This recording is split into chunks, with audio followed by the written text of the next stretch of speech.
இனிய காலை வணக்கம். இன்றொரு செய்தி.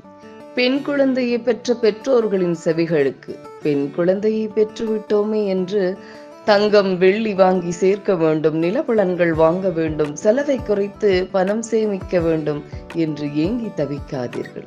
தூக்கம் மறந்து துவளாதீர்கள், துக்கம் கொள்ளாதீர்கள். நீங்கள் ஆற்ற வேண்டிய ஒன்றே ஒன்று இதுதான். பெண் பிள்ளைகளுக்கு நல்ல கல்வியை கொடுங்கள். எதையும் எதிர்த்து ஏறி மிதித்து வா என்ற தன்னம்பிக்கையை ஊட்டுங்கள். விரும்பிய படிப்பை படிக்க வையுங்கள். இசை, நடனம், தற்காப்பு என்று ஆர்வமுள்ள அனைத்தையும் அவர்களுக்கு கற்றுக் கொடுங்கள். இன்னொரு வீட்டில் இல்லத்தரசியாய் வாழப் போகின்றவள் தானே என்று சமையல் பழகுவதையும் சட்டிப்பானை கழுவுவதை மட்டும் கற்றுத்தராதீர்கள். அடுத்த கட்டம் தையல், அதைவிட இன்னும் சிறப்பானதும் இருக்கிறது. பிரச்சனைகளின் போது எப்படி மீள வேண்டும், பிரிவுகளின் போது தனித்து எப்படி வாழ வேண்டும் என்ற தைரியத்தை சொல்லிக் கொடுங்கள். அதட்ட வேண்டிய நேரத்தில் அதட்டி வளருங்கள். தட்டி கொடுக்க வேண்டிய நேரத்தில் தட்டி கொடுங்கள். பெண்ணுக்கு அறிவை விடவும் தங்கமோ வெள்ளியோ பெரியதல்ல.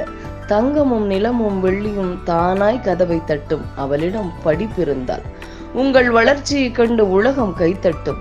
சிறப்புடன் சிரிப்புடன் வாழ வைக்கும் அவள் கல்வி. மங்கையராய் பிறப்பதற்கே நல்ல மாதவம் செய்திட வேண்டும் என்றார்கள். அழகென்றும் அறிவென்றும் கருப்பென்றும் சிகப்பென்றும் அடையாளங்கள் எத்தனை இருந்தாலும் சிறப்பு பெண்மை. இத்தனை வழிகளை அவளுக்கு கற்றுக் கொடுத்தாலும் நேர்மை என்ற ஒன்றையும் பெண்மை என்ற மென்மையையும் புரிய வையுங்கள்.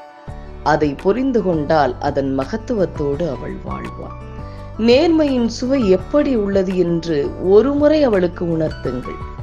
100 மதம் கொண்ட யானையின் அந்த துணிவு அவளுக்குள் பிறக்கும். அறநெறியை விட்டு வள்ளுவாது, மென்மையின் அந்த தன்மையை விட்டு விலகாது தைரியத்துடன் அவள் வாழ்வாள் என்று சொல்லி இந்த நாள் உங்களுக்கு மிகச்சிறப்பான நாளாக அமைய என் வாழ்த்துக்கள்.